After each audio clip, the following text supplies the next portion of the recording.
De Gobernación y académico de la Facultad de Derecho de la UNAM. Gracias por estar con nosotros, como siempre, bienvenido. Yo, Ale, un gusto estar con ustedes y estoy atento a tus preguntas. Muchas gracias, un fuerte abrazo. Igualmente, un abrazo. Oye, ¿cómo interpretamos esta situación hoy particularmente en Michoacán, una zona que ha venido dando noticia por la violencia, por el nacimiento de grupos de autodefensas, pero que hoy marca un antes y un después? Vemos esta defensa férrea para no permitir la toma ilegal de vías de tren, vías de comunicación, cosa que no había venido sucediendo. ¿Es un parteaguas, sobre todo la semana pasada y esta semana? Yo entiendo que hay, sin duda, una gran preocupación del gobierno federal, precisamente por los cálculos que se han hecho, por los bloqueos que han ocasionado más de 3.400 millones de pesos en pérdidas para las diversas industrias cuando estos bloqueos se realizan a las vías férreas. Aquí, Joely, es un encuentro de derechos entre la expresión, la libre expresión de los que se manifiestan, y sin duda también un ataque a las vías generales de comunicación, como lo es bloquear una vía férrea.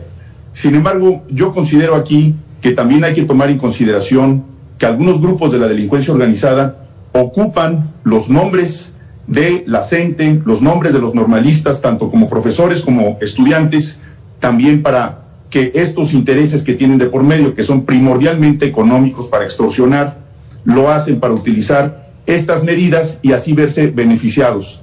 Pero yo creo que hoy por hoy se están tomando cartas en el asunto, se está evitando que exista una tragedia mayor, evitando que no solamente se pierda esa cantidad económica que pierden diversas industrias y empresas de nuestro país y el extranjero, porque vienen de otras partes del mundo estos trenes, principalmente de Canadá y Estados Unidos, y van a todas partes de la República donde existen principalmente destinos de carga. Pero también hay que atender el problema de fondo, que es, en el caso que así sea 100% político e incumplimiento del pago de salarios que no se hizo en el sexenio de Silvano Aureoles, que no, a pesar de tener el dinero para pagar estos sueldos, no lo hizo y dejó el estado de Michoacán con un serio descalabro económico por no haber cubierto a los profesores esos salarios que les corresponden por ley. ¿Es una bomba de tiempo, Michoacán? Michoacán tiene una historia interesante, así como el estado de Guerrero, donde las expresiones de lucha social han sido permanentes, precisamente por sus orígenes y por la lucha de quienes han buscado mejores beneficios para todos sus agremiados, tanto profesores como estudiantes. El origen de las rurales normales en nuestro país viene de la Revolución Mexicana. Después de 1911 se comenzaron estos diseños de escuelas precisamente para aquellos que no tenían la posibilidad de estudiar y que tenían que tener una oportunidad como todos los mexicanos. Han sido una lucha de muchos años, de décadas, ahora pues de más de 100 años, en la cual las rurales normales han sobrevivido al embate también de quienes no han sabido entender la importancia de estas rurales normales en nuestro país. Hay cientos de miles de egresados que no comparten estas vías de expresión. Hay quienes sabemos que el diálogo será, como siempre, lo primordial para resolver cualquier problemática y evitar a toda costa la violencia, tanto de una parte como de otra. Pero se tiene que hacer valer sin duda el Estado de Derecho.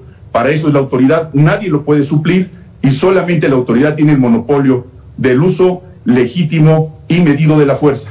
Eso es muy importante, pero cuando en definitiva se atacan a las vías generales de comunicación, cuando además hay mesas de diálogo permanentes, me consta, desde el inicio del sexenio se vienen atendiendo estas problemáticas que en el pasado no se atendían y que solamente se resolvían con represión. Oye, ¿será una prueba de fuego en todo caso para esta administración, para el presidente? Porque efectivamente hay demandas, hay carencias que vienen de antaño, todo lo que tiene que ver, por ejemplo, con las rurales, como bien comentas, obviamente Ayotzinapa, obviamente los maestros, pero se enfrentan a los derechos también de empresarios, de trabajadores que se ven afectados en su tránsito por vías de comunicación como carreteras, la toma de casetas, los trenes, como bien mencionabas. Le llegó la hora de tomar una decisión porque va a tener que poner mano dura en alguno de los dos sentidos en algún momento, una bomba de tiempo.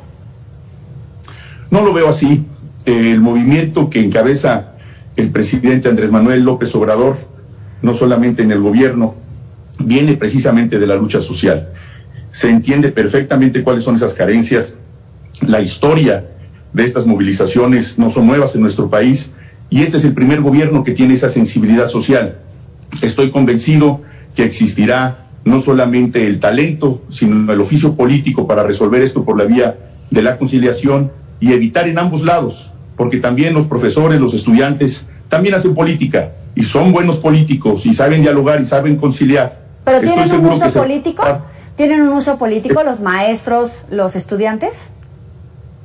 Sin duda, por supuesto que esta actividad tenemos que centrarla, por supuesto, en el pago de sus retribuciones que son legalmente obligatorias por parte del Estado y que no se cumplieron en el sexenio de Silvano Aureoles, que la heredó esta nueva administración de Alfredo Bedoya, pero sin duda esto tiene un tinte político porque la forma de emplear esta presión ha sido una táctica y una estrategia que se ha venido dando desde el pasado, pero en esta administración ya no es necesario, las mesas políticas están sentadas hace mucho tiempo, se tiene que seguir dialogando, es un grupo disidente de la propia Coordinadora Nacional, no es la propia coordinadora, como muchos grupos disidentes existan en todo tipo de grupos sociales en nuestro país, partidos políticos, organizaciones sociales, todo tiene grupo de disidencia. Este es uno más, habrá que atenderlo, habrá que dar el espacio para escucharlos, porque todos los mexicanos tenemos derecho a ello, y también la obligación de cumplir la ley, sin duda alguna.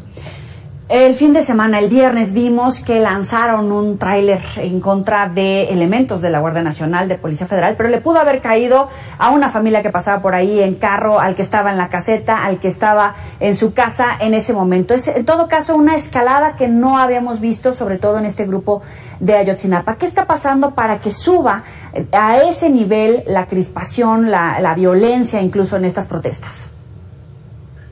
Hay información interesante donde se sabe que grupos del crimen organizado están utilizando las banderas precisamente de Ayotzinapa. Ayotzinapa, como ustedes saben, fue el talón de Aquiles del sexenio de Peña Nieto. Se ha venido avanzando en este sexenio en toda la problemática que se suscitó en el sexenio pasado y que en esta ocasión ha habido resultados muy importantes. El hecho de tomar una caseta de cobro no solamente es ataques a las vías generales de comunicación, sino que se está haciendo un cobro indebido de un servicio público que también es motivo de delito y motivo también de faltas administrativas graves para quien lo haga. El hecho de querer tomar una caseta no solamente se comete ese delito, sino que también se violenta el monopolio del Estado mexicano al control precisamente de las vías generales de comunicación, con independencia de las expresiones que se estén realizando.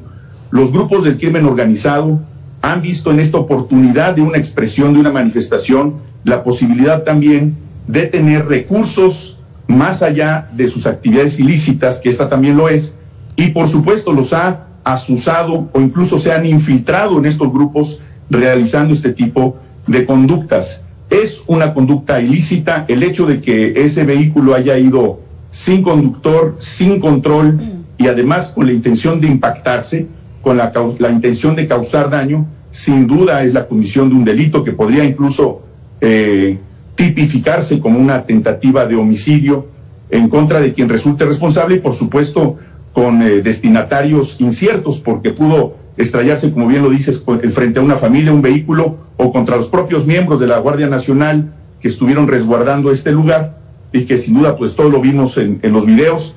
Es inaceptable que haya ocurrido una situación de esa naturaleza, pero insisto, no hay mejor solución que el diálogo, la conciliación y la aplicación del Estado de Derecho sin utilizar el término de mano dura. La ley no conoce la mano dura, la ley es igual para todos y se tiene que aplicar dentro de un Estado democrático y no bajo ninguna circunstancia dentro de un Estado autoritario que en este país no existe. Entonces, en este momento no se vale la mano dura, ¿no le tiembla la mano al presidente? ¿No es debilidad del Estado de Derecho de esta administración? Yo creo que en esta administración ha sido muy clara la posición del presidente López Obrador y del gobierno que trabaja con él, en la cual se tiene que erradicar cualquier señal de represión. Tenemos que priorizar la política, el diálogo, la conciliación, el hecho de estar buscando que el Estado ocupe los cuerpos de seguridad que existen, que están armados, que están preparados, que están capacitados para repeler una agresión de esta naturaleza, no va a provocar al gobierno de México, en mi opinión, para caer en el pasado y convertirse entonces en un gobierno represor. Tiene, sin duda, tiene la posibilidad y el derecho y las facultades para repeler cualquier agresión y, por supuesto, defender a la sociedad, pero será un motivo solamente de defensa. Bajo ninguna circunstancia hay rastros donde este gobierno y el gobierno estatal, tanto de Michoacán como de Guerrero, puedan realizar algún acto de represión en contra de persona alguna. Yo considero que nos encontramos en una coyuntura interesante donde el arte de la política tiene que sobresalir y tiene que estar por encima de cualquier acto violento. Gracias, Ricardo, por estos minutos para Mega Noticias. Yo creo que el tema todavía va a seguir calentito, así que por aquí te estaremos viendo. Encantado, Joely. Un abrazo para ti y para todos los que nos ven y nos escuchan. Hasta pronto. Igualmente, buenas noches. Hasta luego. Sabe que puede recuperar estas y otras entrevistas en nuestros próximos espacios informativos.